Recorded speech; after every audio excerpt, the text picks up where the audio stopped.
Hello guys, আসসালামু আলাইকুম। Welcome to Rangamati. Guys, আমরা আপনাদেরকে রাঙ্গামাটির প্রাকৃতিক সৌন্দর্যগুলো তুলে ধরার চেষ্টা করব এবং কোথায় যাচ্ছি, কিভাবে যাচ্ছি সবকিছু দেখার অনুরোধ রইল এবং কিভাবে যাবেন আমাদের সাথে থাকুন। আপনাদেরকে বিস্তারিত বলবো, চোখ রাখুন সাটগায়া মামু চ্যানেলে।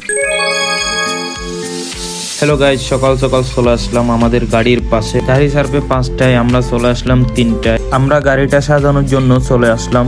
চলুন ভিতরে যাওয়া যাক, কিভাবে সাজিয়েছি আপনাদেরকে দেখাই। চলুন।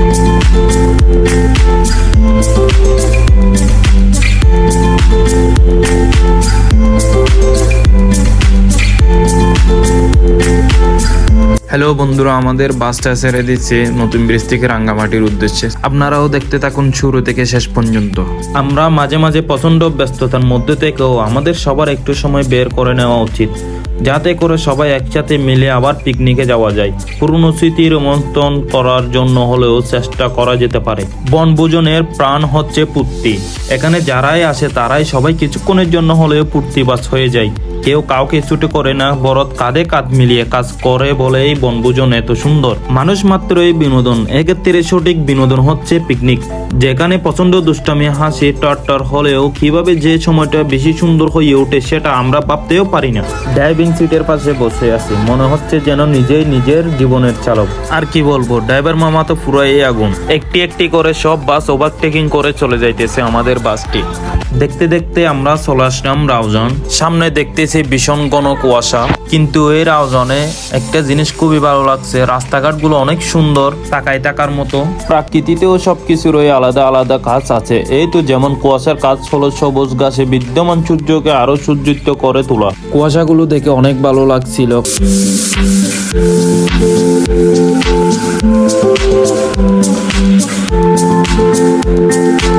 পাহাড়ের সাইডে এই আঁকা বাঁকা রাস্তাগুলো মানুষকে মুগ্ধ করে তোলে। যদি কখনো বেশি মন খারাপ হয় তাহলে মন ভালো করার জন্য বিশাল সমুদ্র কূলে যেতে হবে না, কোনো এক সবুজে ঘেরা প্রকৃতির কাছে গিয়ে একা একা বসে থাকো। কিছুক্ষণ দেখবে সবুজ প্রকৃতি এক নিমিষে তোমার মন ভালো করে দিয়েছে। সবুজ প্রকৃতি মানে মনের শান্তি, মনের স্পন্দন। যখন ক্লান্তি ঘিরে ধরে তখন প্রকৃতির মাঝে একটুখানি সময় কাটালে যেন আত্মা নতুন করে বাঁচতে শেখে। প্রকৃতি দেখতে দেখতে আমরা চলে আসলাম রাঙ্গামাটি। আমরা এখান থেকে প্ল্যান করলাম সবাই মিলে আমরা শুভলং জন্নাতে চলে যাব। সবাই আস্তে আস্তে ঝুলন্ত ব্রিজের দিকে যাব, তারপর আমরা বোট ভাড়া নিয়ে চলে যাব শুভলং জন্নাতে। আমরা সবাই 30 টাকা করে ঝুলন্ত ব্রিজের প্রবেশ টিকিটটা কেটে নিলাম। আমরা মানুষ যেহেতু বেশি তাই দুইটা বোট ভাড়া করলাম 9000 টাকা দিয়ে, জনপ্রতি 250 টাকা করে পড়ছে।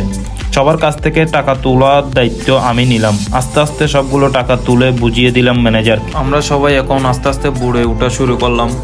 একটা বোট অলরেডি ফিল আপ হয়ে গেছে, এখন আরেকটা বোট আছে, আরেকটা বোটে আমরা সবাই উঠলাম। আমরা সবাই কিছুক্ষণ যাওয়ার পরে একটা দ্বীপে এসে একটা দোকান থেকে 7 লিটার ডিজেল নিলাম। ডিজেল নেওয়ার পর আমাদের বোট দুটো একসাথে রওনা দিলাম শুভলং ঝর্ণার উদ্দেশ্যে। নৌকা ভবনের ঢেউ রাঙ্গামাটির প্রতিটি মুহূর্ত মনে বসে যায় চিরস্থায়ী স্মৃতি হইয়া, আর ঝর্ণা শীতলতা বা পাহাড়ের লোক সংস্কৃতি মিলেমিশে হৃদয়কে আনন্দে ভরিয়ে দেয়।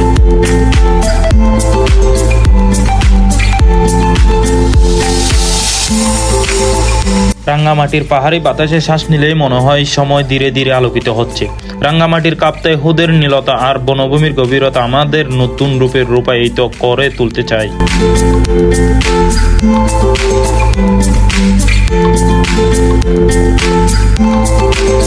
রাঙ্গামাটির প্রকৃতি যেন জীবন্ত কবিতার মতো, যেখানে পাহাড়ের নিসর্গ আর সবুজ বনভূমি ও নীল হৃদয়ের ঢেউ মিলেমিশে মানুষের হৃদয়ে জাগিতে তুলে প্রশান্তির বিস্ময়, অসীম সৌন্দর্যের অনুভূতি। পাহাড়ি মানুষের কথায় রাঙ্গামাটির ইতিহাস, সংস্কৃতি কিংবা প্রাকৃতিক সংযোগ স্পষ্ট। রাঙ্গামাটির ভাষায় সরলতা ভ্রমণকারীদের হৃদয়ে স্পষ্ট করে। আমরা এখন চলে আসছি পাহাড়ি আদিবাসী গ্রামে। এখানকার মানুষ প্রকৃতির মতোই শান্ত, তাদের আচার আচরণে মিশে থাকে ভালোবাসা আর আনন্দ, যা ভ্রমণকারীদের হৃদয়ে গভীরভাবে অমলিন ছাপ ফেলে যায় আজীবন। চলে আসছি আদিবাসী মার্কেটে। এখানে যা বস্ত্রশিল্প দেখবেন সব তাদের হাতে তৈরি করা। ওদের কাছে অনেক সুন্দর সুন্দর হাতে বানানো জিনিস পাবেন। ওরা অনেক পরিশ্রম করে সেগুলো তৈরি করে, যার যতটুকু সম্ভব ততটুকু তাদের কাছ থেকে বস্ত্রশিল্প কিনে নেবেন। ওদের জিনিসগুলো অনেক ভালো অ্যান্ড মজবুত হয়, কারণ ওরা নিজেদের হাতেই তৈরি করে, কোনো মেশিনের সাহায্যে না। আদিবাসী তাদের তৈরি অন্যান্য জনপ্রিয় সামগ্রীর মধ্যে রয়েছে শাল, চাদর, বিছানার চাদর, cushion cover, floor mat, dining mat, gents পাঞ্জাবি শার্ট, পতুয়া এবং হাতে বোমা সুতি জ্যোতির্বেদ। আমরা সবাই এই আদিবাসী গ্রামটা ঘুরে ঘুরে দেখলাম। তাদের গ্রামটা অনেক সুন্দর দেখার মতো, তাদের ব্যবহার আচরণ অনেক সুন্দর, শান্তশিষ্ট, যেমন প্রাকৃতির মতো। সবাই তাদের সাথে মিশবেন, ভালো ব্যবহার করবেন। আমাদের এই গ্রামটি ঘুরে শেষ, এখন আমরা চলে যাব বুটের দিক। আল্লাহর সৃষ্টি কতটা সুন্দর আর কত অদ্ভুতভাবে এই পৃথিবী সৃষ্টি করেছেন তা পাহাড়ের কাছে না গেলে, পাহাড় না দেখলে বোঝা যায় না। পাহাড়ের কাছে না আসলে বুঝতে পারি না আমার আল্লাহ কত সুন্দর করে গড়েছেন এই পৃথিবী, এই সমুদ্র, এই গাছপালা, এই পাহাড় পর্বত।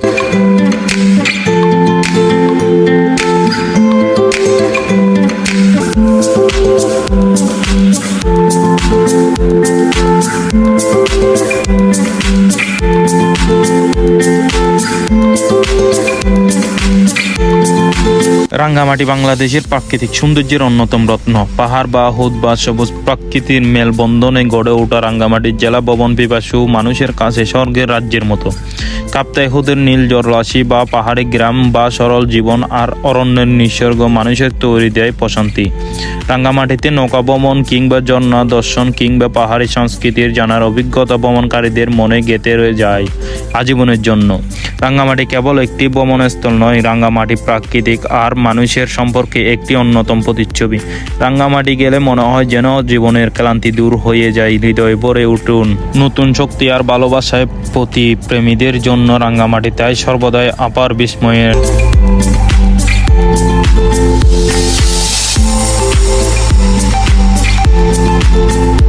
প্রাকৃতিক সৌন্দর্য দেখতে দেখতে চলে আসলাম সবলং ঝর্ণা। পাথরের গায়ে ধাক্কা খেয়ে পড়া জল ধরার মাঝেও আছে এক অনন্ত ধৈর্য। যেমন আমরা বারবার ভেঙ্গেও জীবন গড়ি, ঝর্ণার পানির মতো জীবন একটানা বইয়ে চলে, কারো জন্য থামে না। ঝর্ণার গর্জন যেন পাহাড়ের বুকে লেখা প্রেমপত্র, নিঃশব্দে বলা যায় প্রকৃতির গভীর ভালোবাসার গল্প। ঝর্ণার শব্দে যে প্রশান্তি মেলে তা শহরের কোলাহলে খুঁজে পাওয়া যায় না।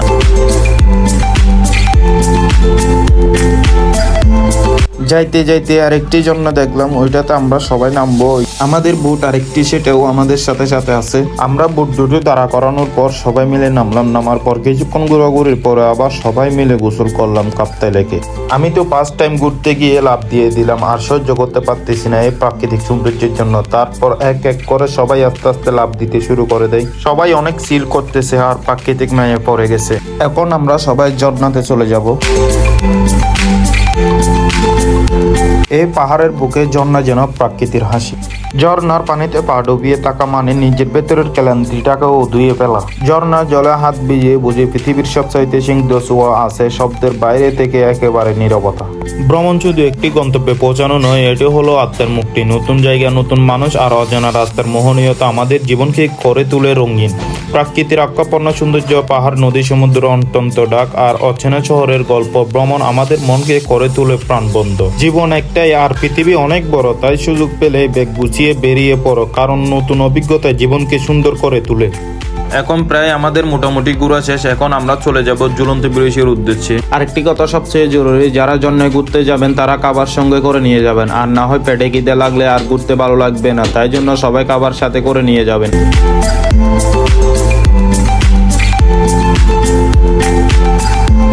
হ্যালো গাইস, আমাদের ভিডিও আজকে এই পর্যন্ত। আমাদের নেক্সট ভিডিওর জন্য চ্যানেলটি সাবস্ক্রাইব করবেন আর বেল আইকনটি ক্লিক করে দিবেন। আসসালামু আলাইকুম।